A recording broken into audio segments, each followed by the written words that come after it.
You're listening to Sword and Pen. Hey everyone, this is Rich from the Sword and Pen podcast from Military Veterans in Journalism. Today I'm sitting down with a military veteran in journalism, Clyde Gunter. He's a volunteer for us on our volunteer team in Military Veterans in Journalism, and he's a production assistant at ESPN. So Clyde, thanks for joining us today. No problem. It's a pleasure to be on a pod and speaking about things that need to be spoken about and advocating for, vets in journalism. For sure. So we'll start off with a not heavy question at all. What does journalism mean to you?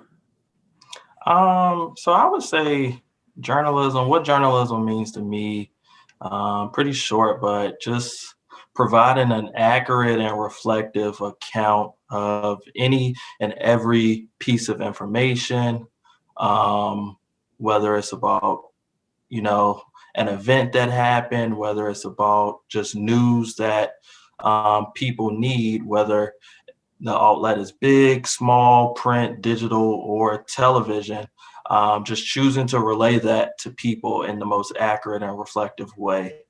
That's kind of what journalism means to me. Cool. So what do you think, what kind of parallels do the military and the world of journalism have with each other? So I would say the main parallel that I came up with was pretty much like they both act as the first response for the people it serves. So in the military, obviously, like first responders, frontline would probably be the better way to phrase that. And in journalism, it's the same way. Like typically, some outside of paramedics or just whoever's responding to what it is or whatnot, journalists are the first on the scene, are the first to catch wind of these things happening, and they're on the front line most of the times, whether it's a court case, whether it's a sporting event, whether it's entertainment, or whether it's just going to somebody's door, knocking on somebody's door and, getting a story about, somebody who may have passed or a kid that may have been involved in, something terrible. Like it's just being on the front line. So I think that's the main parallel between the military and journalists. For sure. And I think both act to protect our republic, in different ways, but, exposing injustice on the journalism side and maybe delivering justice on the military side or protecting it, but I think the protector of the republic is something that both roles definitely fill, for sure. So what exactly did you do in the military? What was your job? So in the military, I was in the Navy, and my job was an operations specialist. And pretty much, I guess the way I explain it to a lot of people who haven't been on the ship, I worked in the room. If you've ever seen Battleship, it was the room that was dark, had the blue and green lights, the real tactical place, a lot of people speaking in brevity and things like that. So I worked in that room for 5 years in like a command and control center, very similar to a newsroom in the ways that it functions. And I was an operations specialist, so directly supported officers, the operations officer and the commanding officer from an information gathering standpoint and also from a tactical standpoint. So in that room I worked in called CIC, the Combat Information Center, we had missile control, all access to all the radars. In terms of communicating with other ships, we controlled those red phones that you may see in movies when people grab the red phone and speak in brevity to somebody on another ship or somebody on land. That was me, and also just tracking the ship's course as well. So it was a job where you had to wear a lot of hats, and we were pretty much the need to know. Like we had the need to know on everything. So anytime somebody wanted to know something, that wasn't too sensitive, they always knew like, hey, we can go to the OS's operations specialist because they got there. Like we had our finger on the pulse, and where we worked, that was called the central nerve of the ship as well. So it was kind of served like a newsroom in a lot of ways. Yeah. I mean, from how you're describing it to me, sounds like being in a newsroom or, being part of a news organization where, certain people know what's going on, and not everybody gets to know the scoop, or not everybody gets to know the leads, or, whatever. I mean, I think, and managing multiple things at one time. So I think it's a ton of parallels in that sense, which is probably helpful for people who are not don't have a military background to hear that stuff. So Yeah. they could kind of be like, oh, okay, that makes sense, especially when you relate it back to like movies and stuff. So where's the red telephone for you in journalism now? What are you doing in journalism? I guess the red telephone for me now would probably be, so now I'm working on ESPN's flagship show, Sports Center. And I guess a lot of ways the red phone now would probably be working right in front of EMPS, and getting those wires coming across the top in terms of sports news, since everything where I work is sports centric. So anything something happens in real time, like we have a million TVs on a million different channels, some being ESPN channels, other being local channels, and we have a lot of direct connections to beat writers and journalists who are working on these specific sports. So the moment they find out something, they probably hit up one of our insiders, and then our insiders relay that information to us. Right. Sounds a lot like the military. Yeah. So, with all these parallels and whatnot, like what attracted you to the field of journalism? What made you want to go down that path post-military, or was it before that you knew that you had the bug? So for me, it was before I actually got out. And for me, it was really the video journalism side of things. So I was a big fan of Complex Network, XXL, a lot of like hip hop and urban outlets that had kind of shifted from print when I was growing up into the digital space as I became a teen and an early 20-something. And I was really intrigued by just like the hosts that they had, the people that they had in front of the camera. And like, I'm a big music guy, so they were really just talking about all the things I love about music, specifically hip hop. And I was just like, how do I do that? I'm just like, I enjoy the military, but this is a chapter that I want to close, and I want to, do something that I really, really enjoy every single day. And I just started looking up all the talent that I would see on Complex Network, and even on BET or MTV's like social pages, because there would be a lot of young Black, brown talent, people talking about things that like I was in tune with. And I just start doing my research on LinkedIn, Googling them, like, hey, what did they go to school for? What did they study? And I started seeing journalism, communications. And to me, I always, when I heard somebody study journalism, I just assume, okay, they write.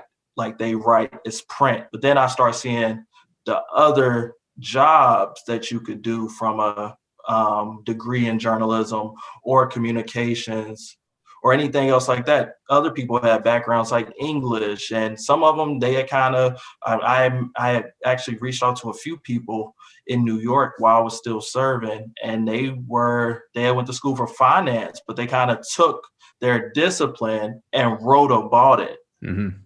And that kind of served as a path to journalism for them. So just being in that newsroom, I like being in combat where I worked on the ship. I love the feel of it. I love the atmosphere of just like relaying information, getting information, just like the atmosphere I worked in. Like I was addicted to it in a lot of ways. Like I look forward to being in that atmosphere and having my hand on just the pulse of a lot of things. So I immediately started equating that to like a newsroom. I'm like, you know what, being in a newsroom, it seems up tempo, seems like it can be up tempo at times.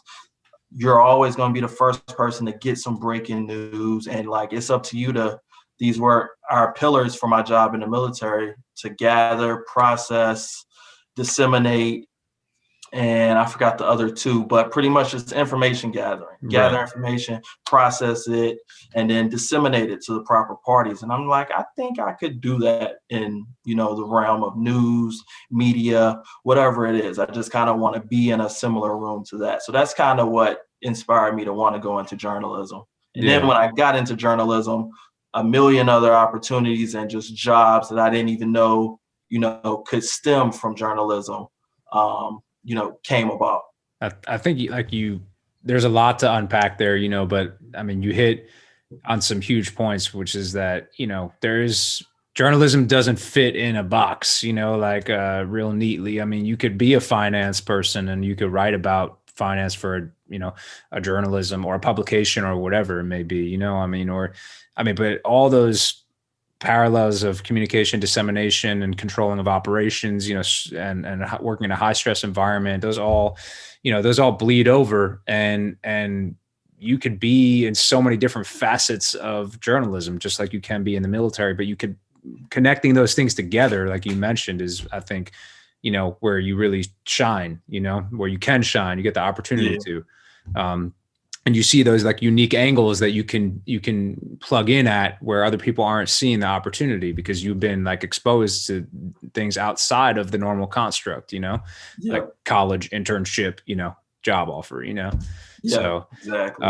So, kind of moving into your foray into journalism space. I mean, how did you feel welcome? Did you meet other veterans? What was that experience like? So for me, I had a rather unconventional path. So when I got out the military, I started school 2 weeks after I got out. And my thing was, I was 25 when I got out, and I didn't necessarily want to go straight to undergrad.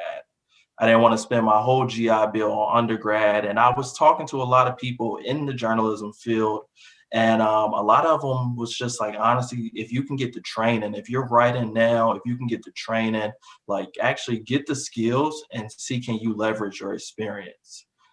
And possibly, maybe you won't have to use your whole GI Bill on a journalism degree, which could kind of be precarious or whatnot, depending on where you land, right, and the resources that you have to kind of help you put you in a position or whatnot. So me, I was 25. I wanted to get into the field as soon as I can. So I chose to go to like the New York Film Academy. They had a 1-year broadcast journalism all intensive program. And that was a year of 1 week. We pitch a story to our teachers who were active working professionals in the field and all that. We pitch a story to them. We go out anywhere in the 5 boroughs. We shoot it, bring it back, make a package. The next week, we put it together in a news show.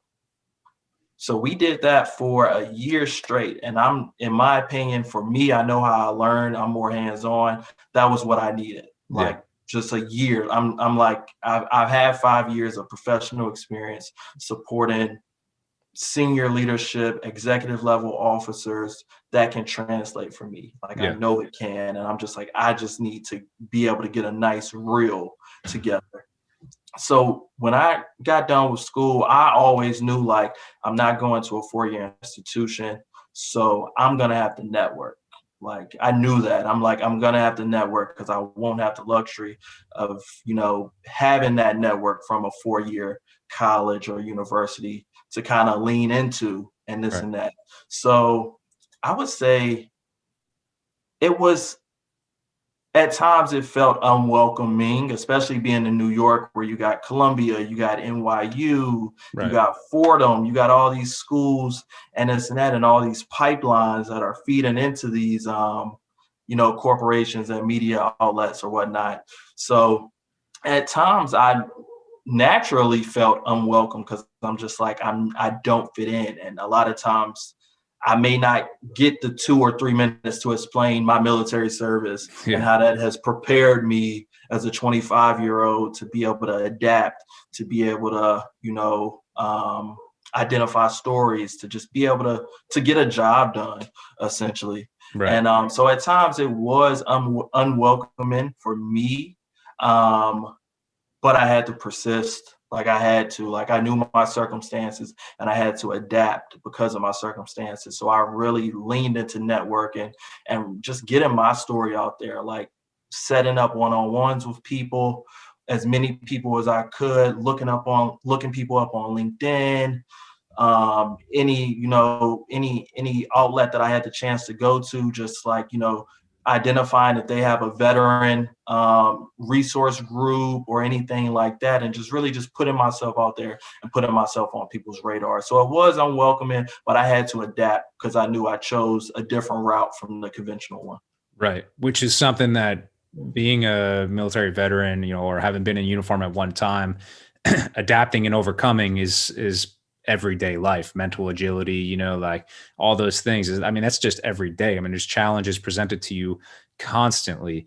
And, just like you go to in the Army, they call it AIT, but, the advanced school training, you go to basic and then you go to your specialty school. That school ain't 4 years long, it's, between, I don't know, 6 and 8 months, depending on your job type. But, you come out of that and you do it every single day, and you grind and you come out and you're like, all right, cool. Like, what, the rest is figure outable. I'll be able to get it, and I'll have people around me that I'll draw off of. You become resourceful and you're a team player, and all these things though, I think if you don't have the mentality like you, which is great, like, another guy who's getting out and maybe he's like, I don't know how to translate that, I don't know how to translate the fact that, how do I compare, being in a ship to being in a newsroom, but you could see that, so I think, like you said, finding veterans that are in that place of work already, in that organization is huge, because those are the cats who are going to be able to be like, hey, this is what you got to say. This is how, this is how you translate that. And also another big point, I think, was you got to tell your story. Like, you can't be, I think something in the military is that you're kind of taught to like hold back, be like very humble, like don't put yourself out there, because you don't want to be, well, in the Army, you call them like spotlight rangers, or whatever, you don't want to like, be a spotlight. But and it's, when you get out, you can't think about it like that. That's not what it's being, but you got to eat, and you gotta, you have to make your name. And in order to do that, you have to make people listen and come up with a good story, a good elevator pitch, a good resume, a good LinkedIn profile, good story of why you're different than the thousands of other people out there who want to do the same thing. So I definitely think that that's huge. And I mean, how would you say you use your military experiences to kind of like do some of the things that we spoke about and leverage that to make yourself more competitive in the field that you're in right now? You mean like how have I used my military experience to kind of like, how do I use it currently at work? Yeah. Like, how do you implement the stuff that you learned and did? I would say mainly just honestly a lot of intangibles. I think it boiled down to a lot of intangibles, but mainly being resourceful, like letting people know, like, hey, like, I can work in a team. Like, honestly, I don't care how we get it done, just as long as we accomplish it. And I think people really appreciate that, because in a lot of ways, as a veteran going back to school, whether you do a 1 year all intensive like me, or whether you do 4 years, you're going to be around a younger group of people that acted like you acted at the age of 22 or 23, trying to prove like, hey, I'm the most intelligent in this field. Hey, I'm like, it's more of an individual mindset as opposed to like a collaborative mindset. So as a 25-year-old, 26-year-old, or however old you are when you get out and you actually get in these fields, just like making it known, like, hey, like, honestly, I'm resourceful. Like, I'm asked a question one time, I'm gonna get it. I'm not gonna be afraid to ask a million questions either. That's something in the military. Like, we can't stand somebody who who won't ask the question, especially when you're working in a high stake, high intensity, highly intense environment and atmosphere where it's just like, hey, you need to speak up or something could go bad. Somebody could get hurt, property could be lost. So like, come into the civilian world, it's just like, oh, I have no problem with that. Like, it takes a team to accomplish everything. And I think working in a newsroom, whether it's sports, entertainment, politics, whatever, just people knowing like, hey, I can go to this guy because I know if he got a question, I don't got to worry about it. He's going to get it done. He's going to be resourceful. Like, I don't know how he's going to get it done, but he's going to get it done, and he's not going to be afraid to ask for help. And I think in a lot of ways, asking for help could be perceived as, weak, or, not being, the most refined in your field, but no. Like things are ever changing, systems are different, processes are different as well. So like the only way you can really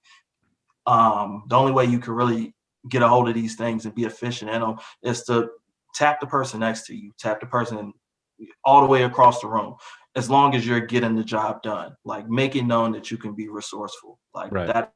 Like that's probably my biggest thing. Just like advocate for yourself as a resourceful, trustworthy employee. Right. And I think that that's something that certainly sets veterans apart. Not to say that there aren't other people who are resourceful, but I think a lot of people get the idea conflated, and they with hard work. Like they say, like a veteran's a hire veteran, they're hard workers, but I mean, there's a lot of hard workers out there. Veterans are not, they don't have the corner marketed on the market cornered on hard work.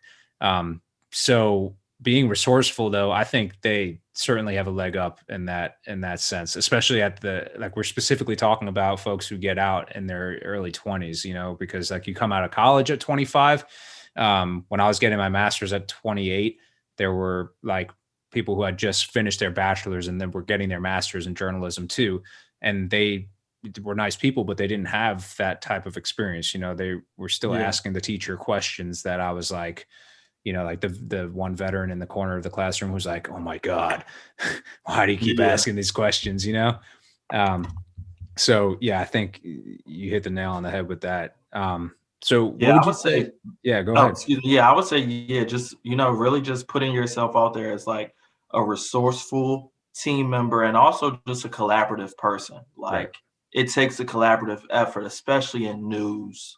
Like that's what it's going to take. And that's going to make this whole, organized chaos in which a newsroom is feel like it's a smooth operation, even though it never is. Just being collaborative. Like you've had to work with different people from different backgrounds and ethnicity and ethnicities for 4, 3, 5 years. You've had to do that. Right. And you had to set aside everything else, and you had to collaborate with these people, and just being collaborative. And also another thing I always preach is like the emotional intelligence you gain from the military. It's unmatched as far as life experiences, just like the emotional intelligence that you have to deploy on a daily basis, because so many people have so many different things going on. Right. Specifically in the military, because we're all displaced for one. And sometimes we may not even be close to home, but also we may not even be close to family, depending on if we're deployed or if we're stationed overseas and we can't bring our spouses or our partners with us. Like it's so much going on. And then just being a million miles away from home. Right. And on top of that, having to navigate in a completely new space. So like the emotional intelligence that we develop to kind of like be able to identify, certain factors that could be playing into our fellow sergeant, our fellow petty officer, and then to be able to like manage with all those things intact and in mind. Like, I think it just prepares us in such a good way for the civilian world, because emotional intelligence, I feel like, isn't prioritized in the civilian world as it should be, just because like most people don't have experiences unless they're leadership or like a very tenured person at a company. They don't have the experience that's going to actually put them in a situation to have to work with people. Right. And because everybody goes home at night for the most part, so like, you see Joe or John or Jane or whatever for 8 hours a day. It's like, I know at the end of this day, I'm going to go home and just forget about this person for another 15, 12 hours, whatever. Yeah. We don't get that luxury in the military. So you learn to befriend people who aren't like you and that you don't know about, and raised differently, come from different places, look different, I mean, that's just like 101. You don't even really think about it until you leave. So absolutely. So shifting gears a little bit here, what is your proudest moment, you would say, as a journalist?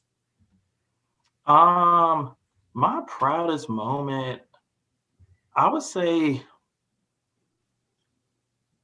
probably my proudest moment probably would be recent at ESPN, for being in the program I'm in now, ESPN Next. It's a leadership development program and a rotating program where you kind of get to work in different business units at ESPN, kind of like the equivalency of a associate program in a lot of ways.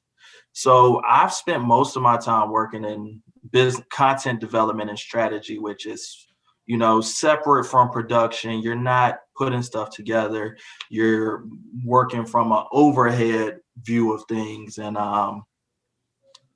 just not producing content. So I'm finally in a position where I'm producing content on SportsCenter, and it's actually only my third week since I've transitioned to the production side of ESPN. And my proudest moment, I would say so far, my first night out of training, working on a highlight by myself, I ended up having the game of the night for Scott Van Pelt's SportsCenter, which airs at the top of the show. And it originally started kind of, in the middle of the rundown and like in EMPS. And that's like that game kept developing. Joel Embiid dropped like 20 points in one quarter. And it was a tight game. I just slowly start seeing my highlight move up. It kept moving up from the C's to the B's to the A's. Now it's game of the night.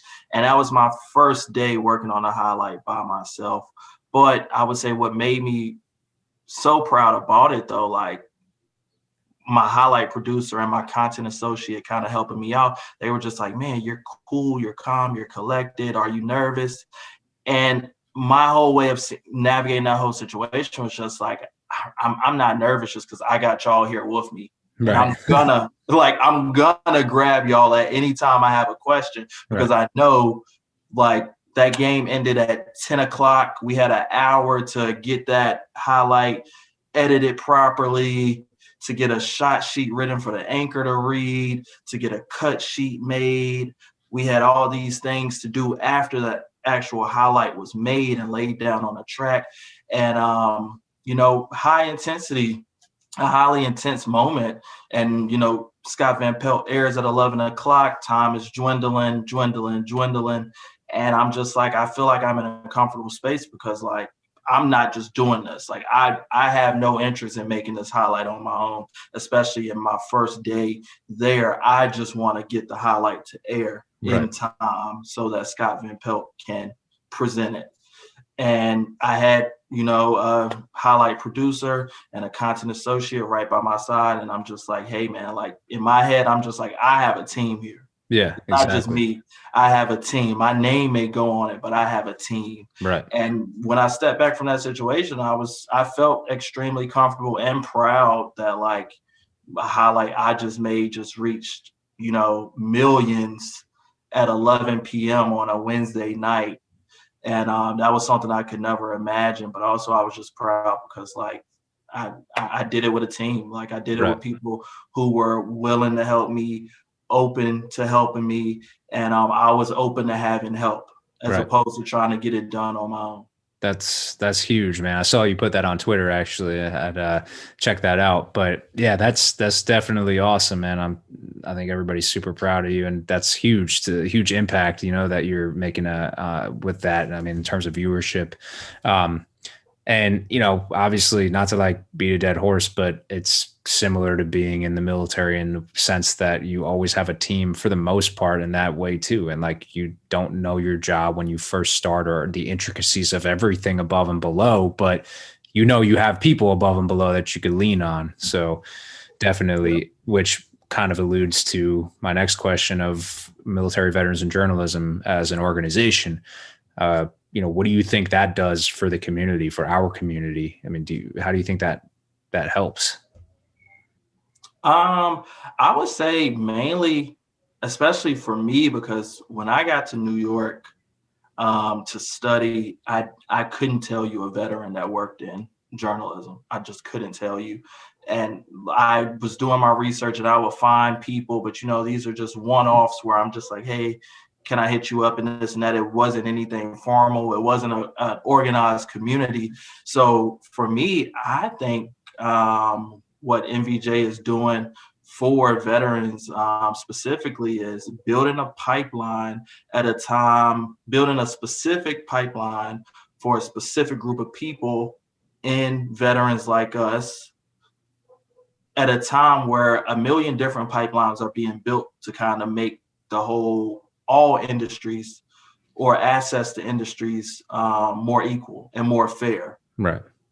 And like we got NABJ, NAHJ, AAJ, all those things, which I'm a part of NABJ as well. But for veterans, like I consider myself social, but like I can't consider myself to be everyone. Right. So for somebody, it could be somebody else like me, but like they really only identify with the veteran community.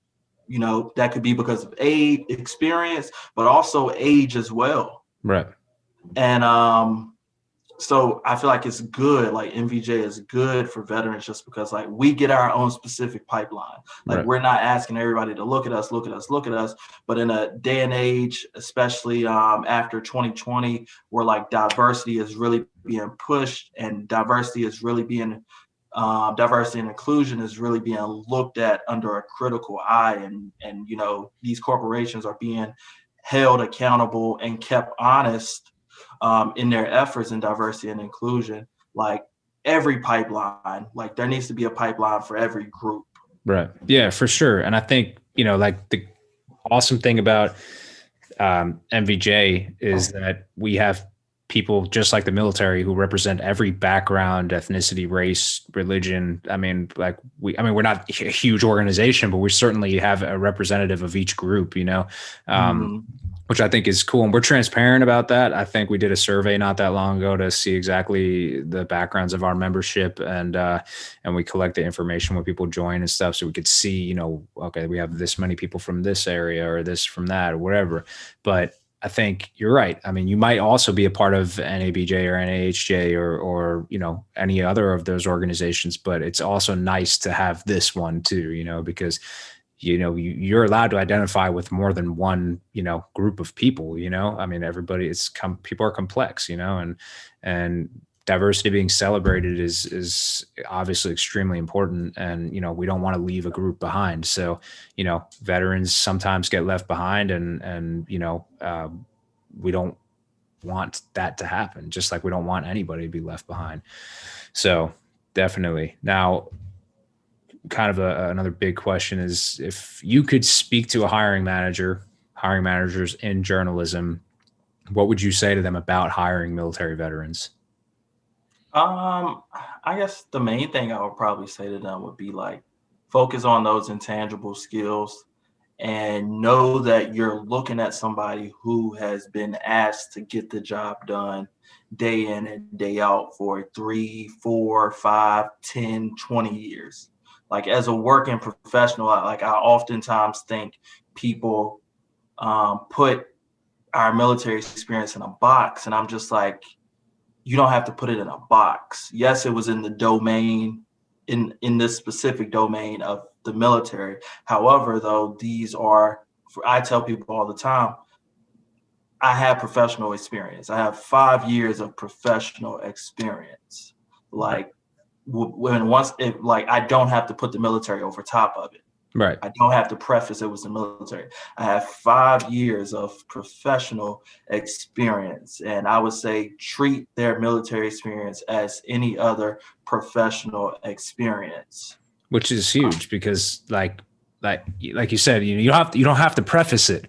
You know, it's like you could just leave that part out and be like, you know, you don't have to lean on that. I know it's comforting for a lot of folks, but like, you don't have to. Be comfortable embracing the fact and being proud of the fact that, yeah, it was in the military, but it was professional experience. Yeah. I did, you know, I just did it in a uniform for, you know, for the nation, but like I was doing things that you also do, you know, and whatever your job is. So definitely. So that being said, what would you kind of leave off with to veterans who are thinking about, you know, exploring this field, maybe transitioning or thinking about what they want to do after they get out, or even having just got out, you know, and they're interested in journalism, think they might be? What's your advice? I think my advice to a veteran that was interested in journalism or just a transitioning veteran would be start working on your resume early. It's always going to be a work in progress. A resume is always going to be a work in progress. Get it out to as many people as you can, military and civilians, and kind of see, the difference in the language, and really hone in on the language. And don't be afraid to translate that military service to civilian, to the civilian language or whatnot. Like, don't be afraid. Like do it. Like, you worked for an operations officer, that's the COO.